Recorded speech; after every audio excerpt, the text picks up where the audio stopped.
parce que le style de management, c'est très important. Il s'agit notamment de l'adhésion au contrôle interne. D'ailleurs, bien sûr, quand je parle de ça, vous savez qu'on parle du management participatif. Parce qu'au niveau, vous savez, les styles de management, vous savez qu'il y en a plusieurs. Vous avez Oui, étudié le management, je pense. Hein? oui, madame. Très bien. Donc, par exemple, si je suis dans le cadre d'un management autoritaire, c'est difficile de se trouver une adhésion du personnel au contrôle interne. Si, par exemple, nous sommes encore dans le cadre du management parental, c'est le cas des entreprises familiales, là aussi, c'est très difficile. C'est la raison pour laquelle, lorsque je parle de style de management, en général, dans l'évolution actuelle de la chose, c'est-à-dire même lorsqu'on parle du contrôle de gestion, de l'audit, du contrôle interne, on doit déjà avoir un style de management adéquat. En général, c'est le management participatif qui peut aller même à un management intégré. La structure de l'organisation, bien sûr, la structure de l'organisation, c'est très important parce que si vous avez une mauvaise organisation, vous avez un problème au niveau de la définition des postes, vous avez un problème au niveau des chevauchements de tâches et de répartition des tâches, bien sûr, le contrôle interne ne pourra pas fonctionner. Et enfin, vous avez les politiques et pratiques en termes de ressources humaines. Et ça, c'est un élément très important. Pourquoi? Parce que qui fait appliquer la procédure, c'est les ressources humaines.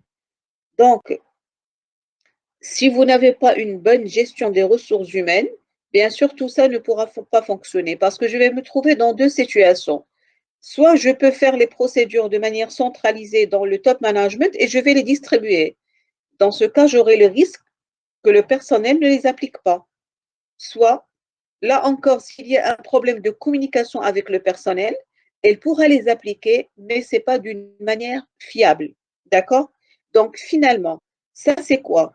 Ça, c'est l'environnement qui doit exister pour mettre en place un contrôle interne et un management de risque et par là même un audit interne. C'est-à-dire, avant de faire le travail, il faut qu'il y ait une réorganisation de la société, un descriptif de poste, des répartitions de tâches et en plus, il faut qu'il y ait une certaine transparence sur tout ce qu'on fait en général. C'est clair? Ça va? Oui, madame. Très bien. Oui, madame. Donc, je passe à la deuxième étape. La deuxième étape, c'est l'évaluation des risques. D'ailleurs, c'est la phase la plus importante. Il s'agit d'identifier et d'analyser les facteurs susceptibles d'affecter la réalisation des objectifs et déterminer ainsi comment ces risques devraient être gérés. Le processus de gestion des risques comporte les étapes suivantes. Identification des risques. Elle doit être exhaustive, prenant en compte les risques liés aux facteurs internes et externes. Très bien. Donc, si vous voyez, d'ailleurs, nous avons déjà eu l'idée hier, normalement pour identifier les risques, c'est-à-dire je dois identifier tous les événements susceptibles de générer un risque. Donc, on va agir dans l'environnement de l'entreprise.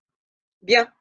Donc, si par exemple, l'entreprise, elle travaille avec, par exemple, un délai client, ça veut dire quoi? Ça veut dire l'entreprise vend un crédit. Hada, c'est quoi? Hada, c'est un événement. Qu'est-ce que je veux dire? Le fait de vendre à crédit peut être générateur d'un risque de non-paiement. Vous suivez avec moi. Comment je vous donne juste des exemples. Donc, une entreprise, je suis dans une entreprise. Je constate que l'entreprise vend à crédit. D'accord?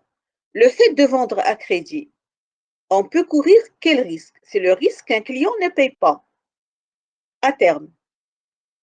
Vous suivez avec moi? Donc, je peux dire que nous avons un risque de non-paiement. Comment peut-on, par exemple, faire face à ce risque? L'entreprise, bien sûr, elle pourra exiger un effet de commerce, ce que vous avez compris, ou bien une garantie. Ou bien, sur le plan comptable, l'entreprise peut doter une provision pour dépréciation des comptes clients. Donc, qu'est-ce que vous constatez? Que chaque événement qui peut se traduire par une opération de l'entreprise, il peut générer un risque. Donc, le travail est simple. C'est un chouf avec l'événement. Je dis quel est le risque susceptible d'apparaître de cet événement et je le pose pour moi comme un risque éventuel. Deuxième exemple, une entreprise qui travaille en devise, qui fait des transactions en devise. Qu'est-ce que je dis? Le fait qu'elle travaille en devise, ça pourra générer un risque de change. Donc, je vais dire un risque de change. D'accord?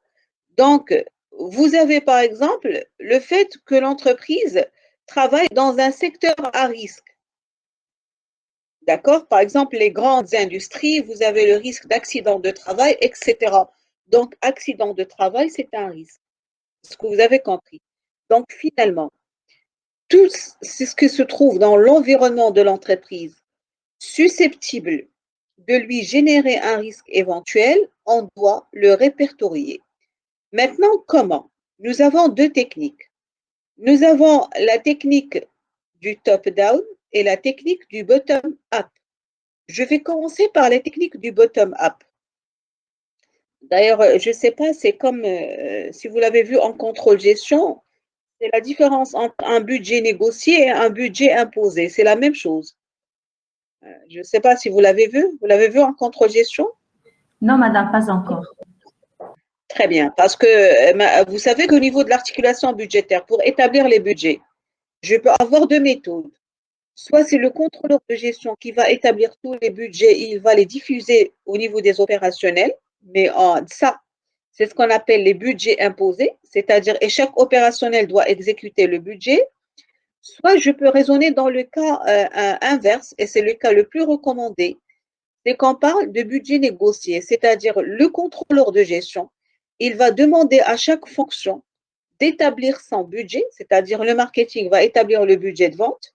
Lui, son rôle, c'est un rôle d'arbitrage. Pourquoi? Parce que lorsqu'on travaille de cette manière, on fait impliquer les opérationnels. Par exemple, je vais vous donner un exemple très simple.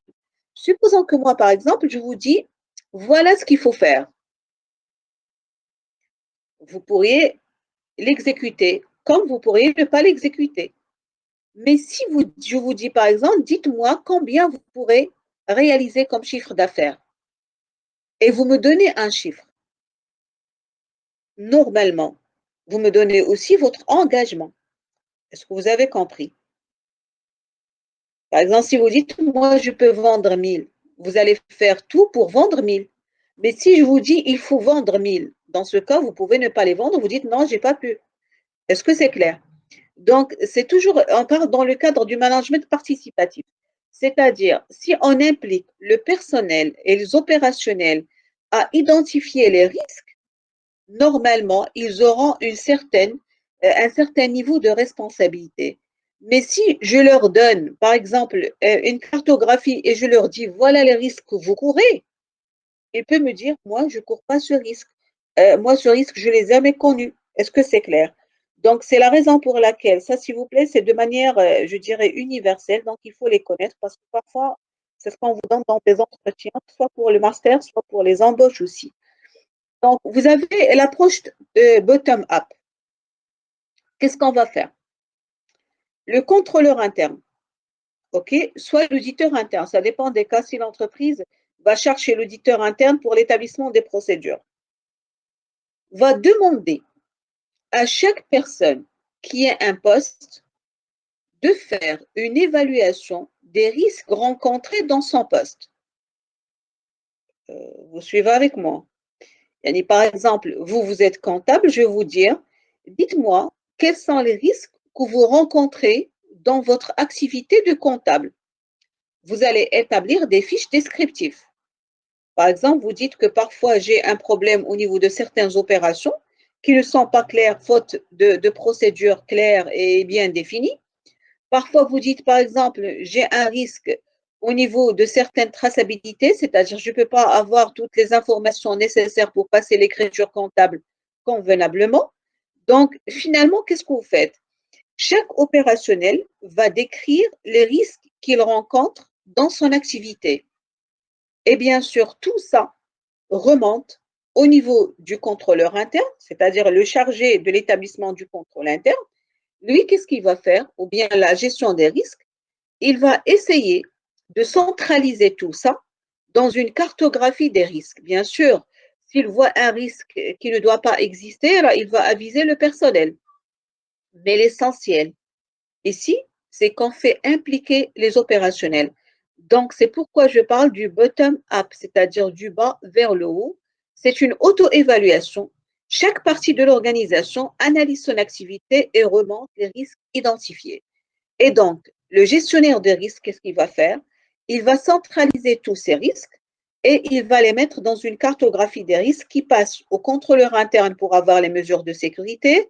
Et bien sûr, ce n'est qu'à la fin qu'intervient le rôle de l'auditeur interne pour évaluer la fiabilité de cette cartographie et la fiabilité du contrôle interne. La deuxième approche, c'est l'approche top-down, c'est-à-dire vous avez une équipe dont la direction, c'est-à-dire soit le contrôleur interne, soit l'auditeur interne, soit le manager de risque, examine l'ensemble des activités, c'est-à-dire elles-mêmes, et déduit les risques, et il va les diffuser, bien sûr, aux opérationnels. Est-ce que vous avez compris? Bien sûr, dans la pratique, c'est-à-dire l'approche la plus utilisée, c'est le bottom-up, c'est ce qu'on recommande. Mais vous savez que parfois, dans une PME, s'il veut faire une démarche de risque, il pourra commencer par le top-down. Parce que parfois, il vous dit non, les opérationnels ne sont pas assez vigilants et assez compétents pour qu'ils sachent. Ça dépend des activités, parce que parfois, je peux avoir des employés, je dirais, d'un niveau assez bas, c'est-à-dire ce pas des employés, par exemple, si on est dans une usine, la plupart des ouvriers peuvent être des ouvriers, par exemple, qui n'ont pas un certain niveau pour pouvoir comprendre tout ça. Ce qui fait que la cartographie peut être définie au niveau central. Mais dans le grande boîte, c'est toujours, on utilise la technique du bottom-up. Est-ce que c'est clair, s'il vous plaît? Oui, madame. Oui, madame. Madame, on peut les utiliser tous les deux, ces outils? Non, parce que c'est un choix. D'ailleurs, vous pouvez les utiliser tous les deux. Si par exemple l'entreprise, pour certaines activités, elle va utiliser le bottom-up parce qu'il y a des opérationnels vigilants, et pour d'autres, par exemple, elle pourra le faire. Mais en général, on recommande le bottom-up. Mais vous savez, dans la pratique, bien sûr, ils peuvent être utilisés tous les deux, mais ce n'est pas trop recommandé. Sauf dans le cas où, par exemple, vous avez une catégorie des ouvriers, par exemple, qui n'arrivent pas, ou bien sûr, parfois, ils ne savent même pas écrire. Dans ce cas, il faut bien sûr les définir. Mais d'ailleurs, ce qui est très important, d'ailleurs, on va le voir par la suite, c'est qu'il ne suffit pas d'établir la cartographie des risques ou bien le contrôle interne. Mais le contrôle interne, il doit être diffusé, expliqué aux opérationnels. Ça veut dire, lorsque je vous dis par exemple, nous avons des problèmes au niveau de la comptabilité, et là, il faut prendre la décision. On va dire au comptable, certes, voilà les risques que vous couvrez au niveau de la comptabilité, sachant s'il vous plaît que le risque zéro la mécange, c'est-à-dire lorsque je gère le risque ou bien lorsque je fais le contrôle interne, c'est pour réduire le risque à un niveau acceptable. Il n'y a pas un risque zéro. Vous suivez avec moi? D'ailleurs, c'est pourquoi on parle d'un risque inhérent et d'un risque résiduel dans toutes les activités. D'accord? Donc, vous pouvez imaginer n'importe quel exemple. Le risque zéro mécange. C'est pas parce que j'ai mesuré le risque, je l'ai évalué, j'ai une mesure de sécurité que je ne pourrais pas courir le risque. Non, ça c'est tout à fait normal. On vit dans un environnement incertain. Et donc, le fait que l'environnement change et l'environnement il est caractérisé par certaines incertitudes, donc le risque zéro n'existe pas. D'accord? Donc, si on adopte l'approche top-down, il faut néanmoins l'expliquer aux opérationnels, suivre est-ce qu'il est appliqué. D'ailleurs, c'est ce qu'on va voir par la suite. Quand je vérifie la procédure, je vérifie est-ce qu'elle est correcte. Deuxième chose, est-ce qu'elle est diffusée aux opérationnels? Troisième chose, est-ce qu'elle est appliquée par les opérationnels convenablement? C'est le travail de l'auditeur, c'est-à-dire il va suivre ça sur place pour pouvoir savoir est-ce que la procédure elle est bien faite. Parce que s'il constate que la procédure elle est mal appliquée, on va se poser la question. Est-ce que c'est un problème au niveau de l'explication? On a mal expliqué. Est-ce que c'est un problème au niveau du personnel lui-même ou bien de l'opérationnel lui-même? Il n'a pas bien compris la procédure. Ou bien c'est un problème au niveau de la conception de la procédure elle-même. D'accord? C'est bon? Oui, madame, merci beaucoup. Madame, Très bien. Oui, madame, parmi ces oui, deux je vous approches, écoute. c'est quelle qui est la meilleure? Mais chez la meilleure, la recommandée, c'est bottom-up. C'est tout à fait normal.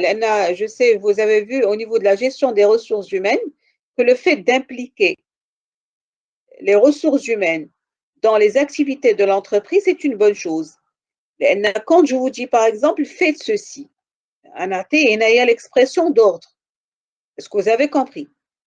Donc, par exemple, les budgets, mais c'est un contrôleur de gestion, il faut vendre 1000.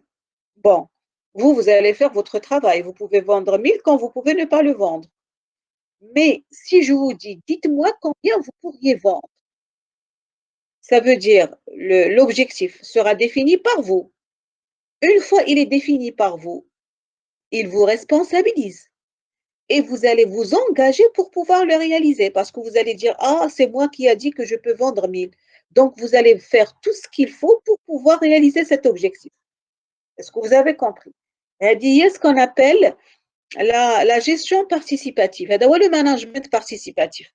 On fait participer les opérationnels de manière directe ou indirecte à la prise de décision au sein de l'entreprise.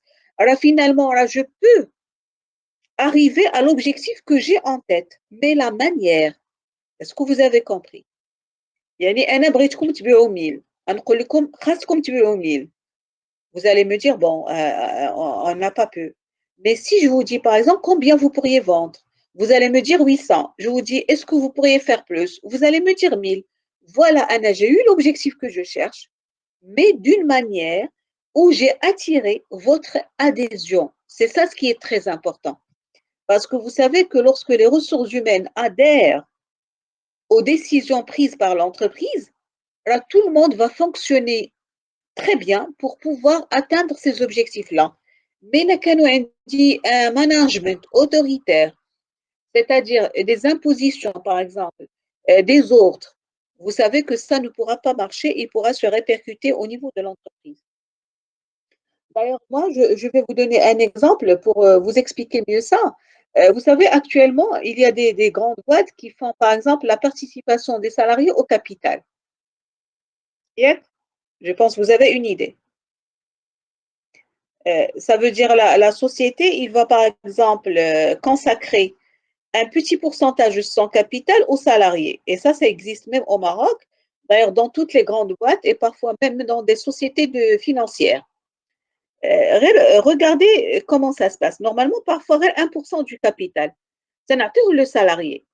Mais chez le salarié, plutôt tous les salariés. Yani les salariés, automatiquement, ils vont se sentir actionnaires. Vous savez que leur comportement va changer au sein de l'entreprise. Vous suivez avec moi, s'il vous plaît. Oui, madame. C'est-à-dire, Oui, madame. au lieu d'être un simple employé, elle va dire non, elle a une participation dans le capital. Elle arrête pour vous dire une chose. Alors, vous savez, cette participation, parfois, c'est du l'année, le dividende. Et pourtant, qu'il y a de l'implication. Parce que nous avons un phénomène psychique.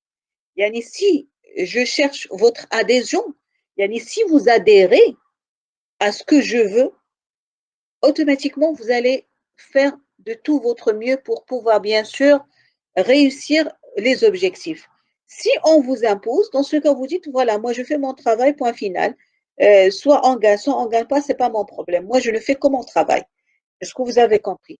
Donc, c'est ça le rôle de l'approche bottom-up. C'est-à-dire, je peux faire le bottom-up. Mais le fait de dire à chaque opérationnel, dis-moi s'il te plaît, quels sont les risques que vous rencontrez? Alors ça y est, j'ai pu avoir son adhésion. Je peux lui ajouter d'autres risques, mais croyez-moi, il va les accepter sans aucun problème.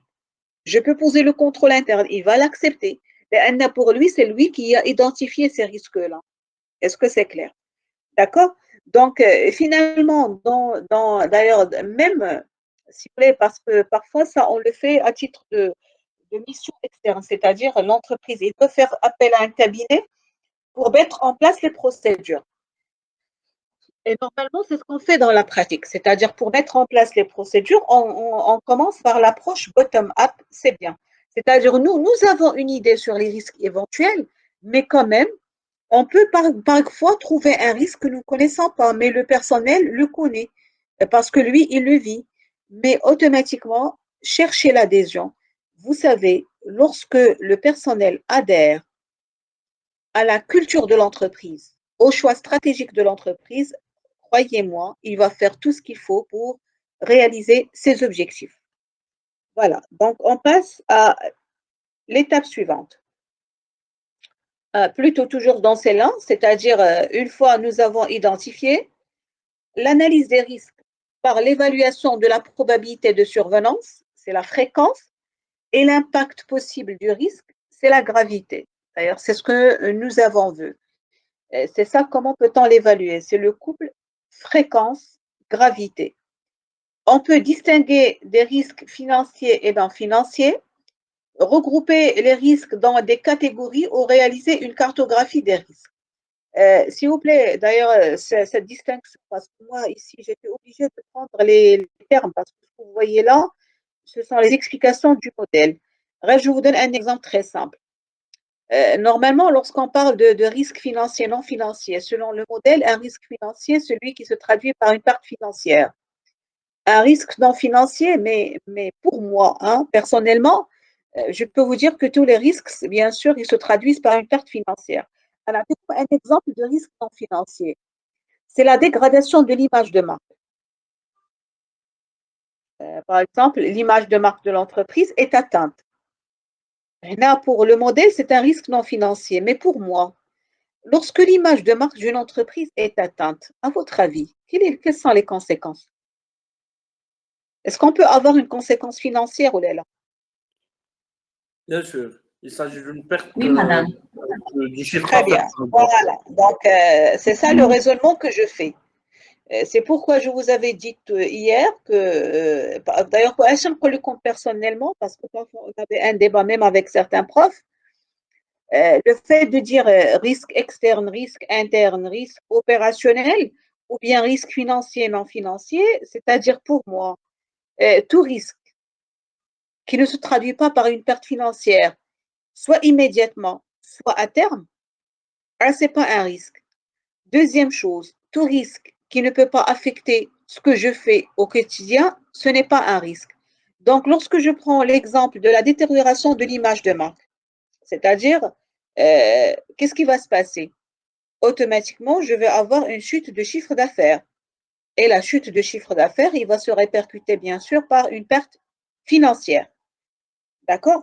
Donc, finalement, on a la distinction les comme financier, non financier. Il y a ni financier, automatiquement une relation avec l'argent. Non financier, par exemple, lorsqu'on parle des éléments, je dirais immatériels, mais en réalité, tous les éléments immatériels, alors, ils vont impacter bien sûr le résultat financier. Bien, donc, étape suivante, évaluation du degré d'aversion au risque de l'organisation. Il dépend de sa perception de l'importance des risques. Ça veut dire, une fois on pose les risques, je peux dire par exemple, pour ce risque, c'est facile, je peux le gérer facilement. Donc, c'est ça ce que j'appelle le degré d'aversion, c'est-à-dire comment moi je peux le gérer. Et enfin, c'est la mise au point des réponses à apporter, le traitement du risque par le contrôle interne, afin de ramener à un risque acceptable pour l'organisation.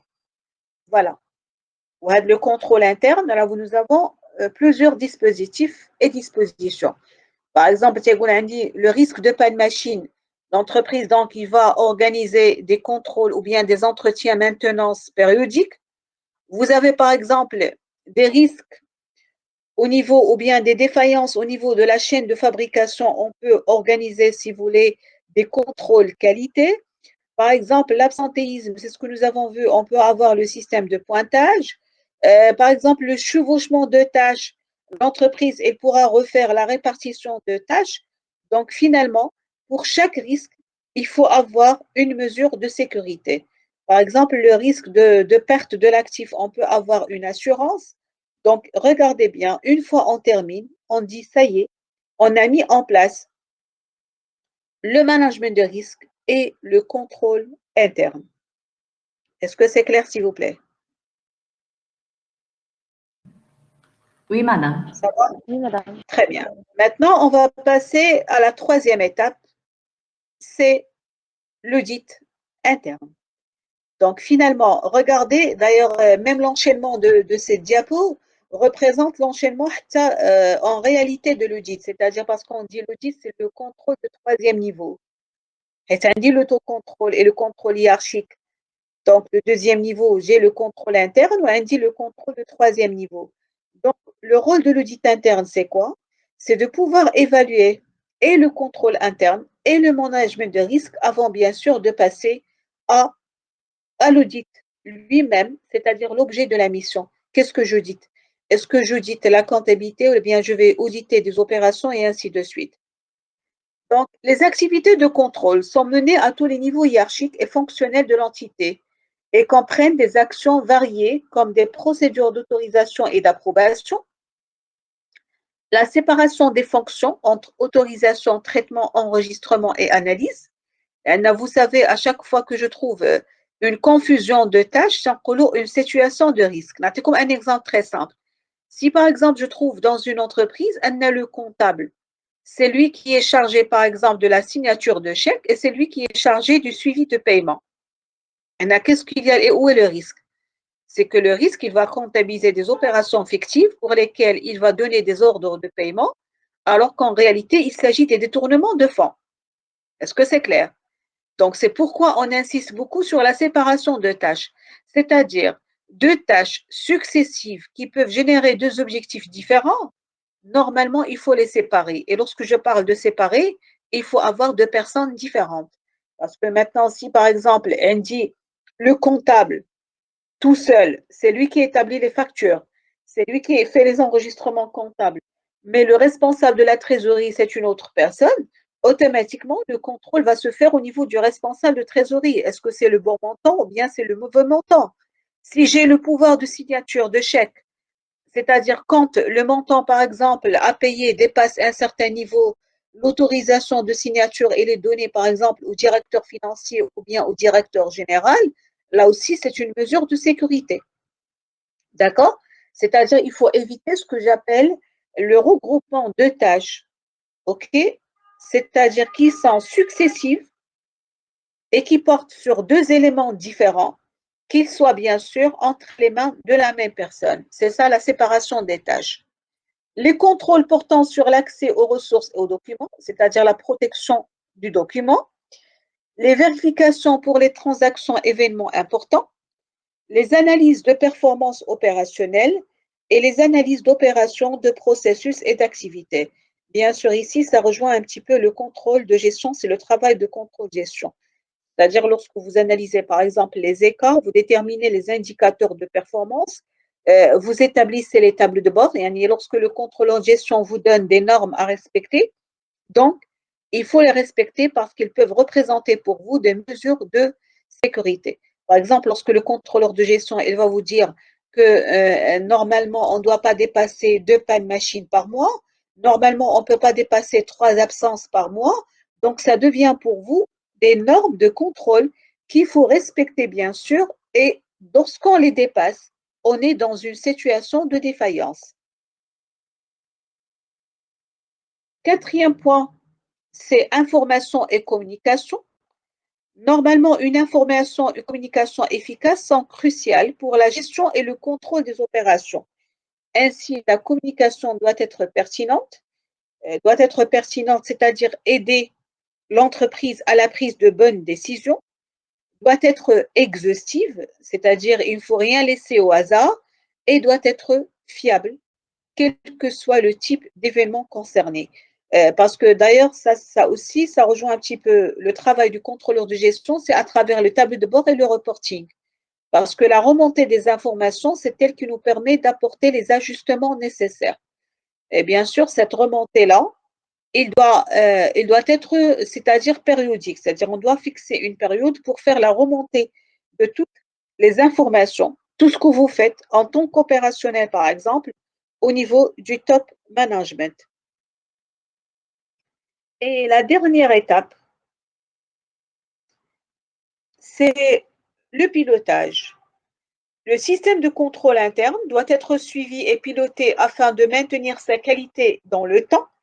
D'ailleurs, ce système de pilotage, c'est quoi? C'est l'audit interne ou bien l'audit externe, ça dépend des cas. D'ailleurs, toujours, je répète la même chose.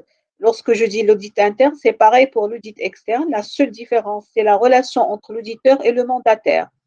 Cela permet notamment de l'adapter en cas de changement. C'est ce qu'on appelle une mise à jour. D'ailleurs, s'il vous plaît, dans la pratique, vous savez que soit la cartographie des risques, soit le contrôle interne, il faut faire une mise à jour annuelle.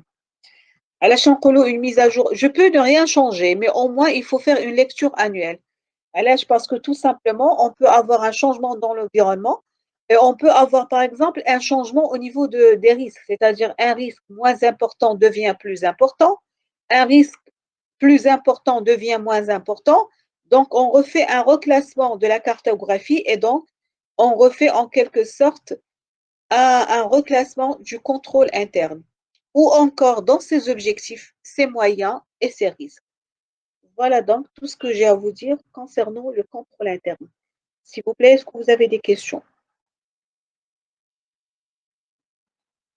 Madame, s'il vous plaît, j'ai une question. Oui, oui. S'il vous plaît,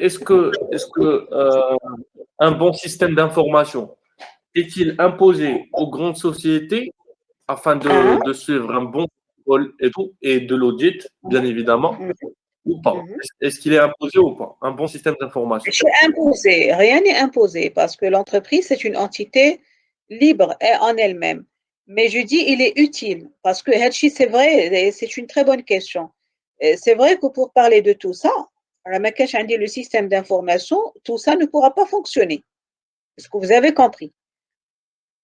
C'est-à-dire, c'est un préalable important. Bien sûr, bien D'ailleurs, sûr. je vais vous dire une chose. Parce que maintenant, un système d'information, à part le volet technique, c'est-à-dire le volet informatique, vous savez qu'est-ce que ça veut dire un bon système d'information? Vous savez que lorsque j'entre dans une entreprise et je sais qui fait quoi, dit la plus importante réponse, plutôt question et réponse. Qui fait quoi? Il est qu'un indique qui fait quoi entre le dispositif de descriptif de tâches, il est bien fait. هنا نقدر ندير كل شيء اللي غيجي من بعد.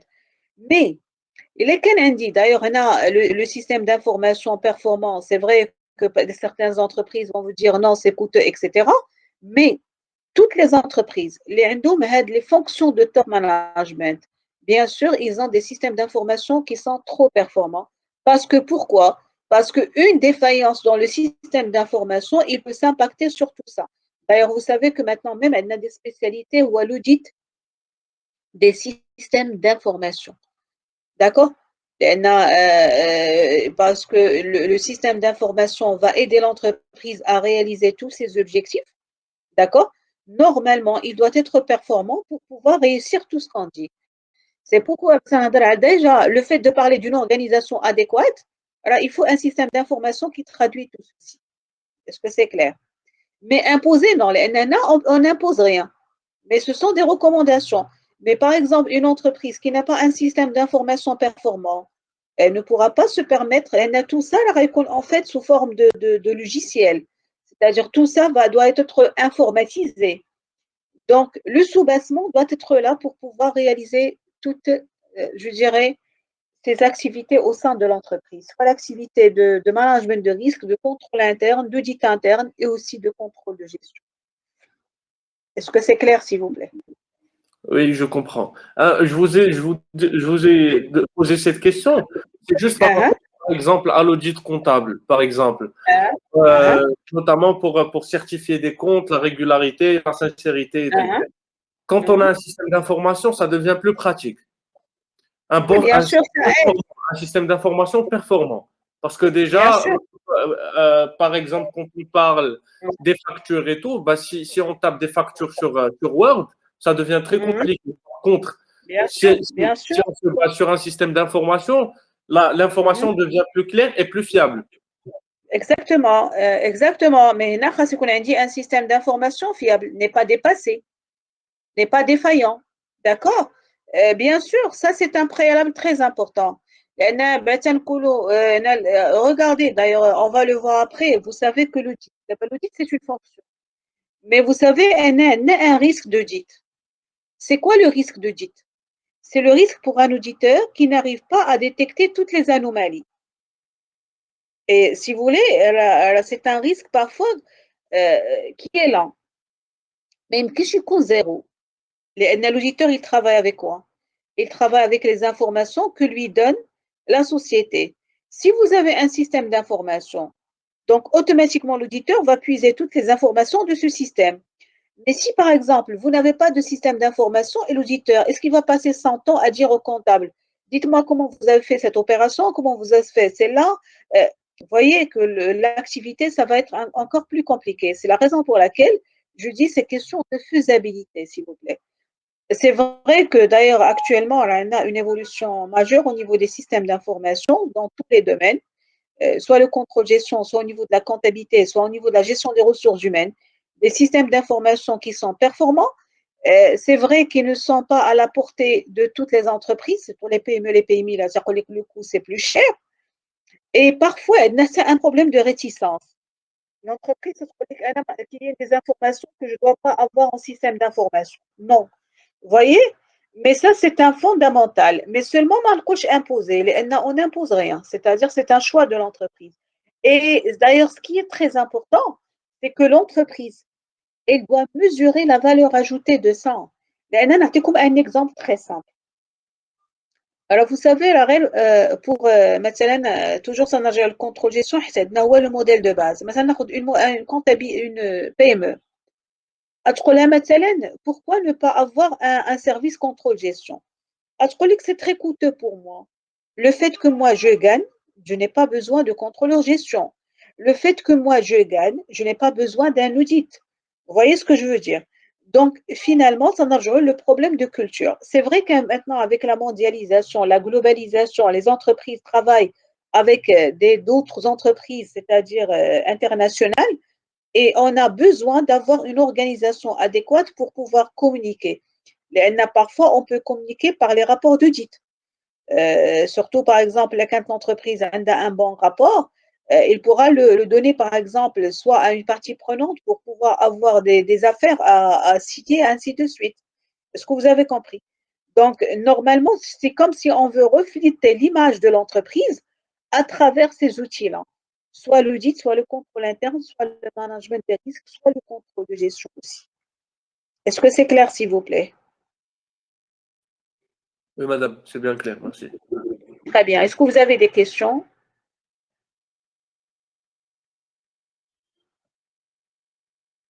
Hein?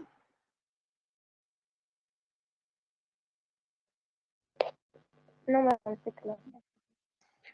Très bien. Donc, normalement, on a terminé ce deuxième volet. On va passer à la troisième étape. C'est la démarche d'audit. D'ailleurs, on va maintenant passer au cas pour parler de la démarche d'audit dans le vrai sens du terme. Comment se déroule une mission d'audit?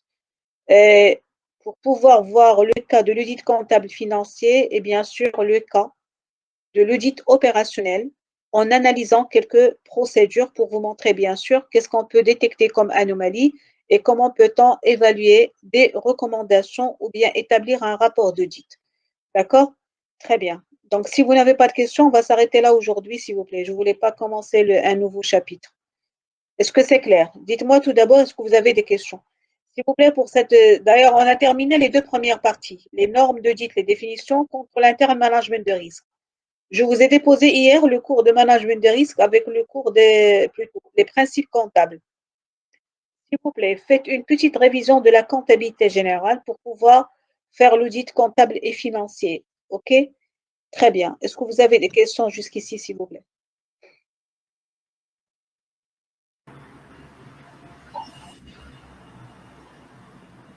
Ça va? Non, madame, c'est clair, merci. Hein? Très bien. Donc, merci à vous. Merci à vous. Et à la bonne Madame? journée. Oui? Oui, je vous ai... PS 56 Malo. واش عندنا السيونس دابا مع 10:30 Non, il n'y a pas de séance parce que je vous ai donné mes orientations et je vous ai dit qu'il faut travailler. Je vais organiser la séance peut-être la semaine prochaine parce que je n'ai pas le taux d'avancement.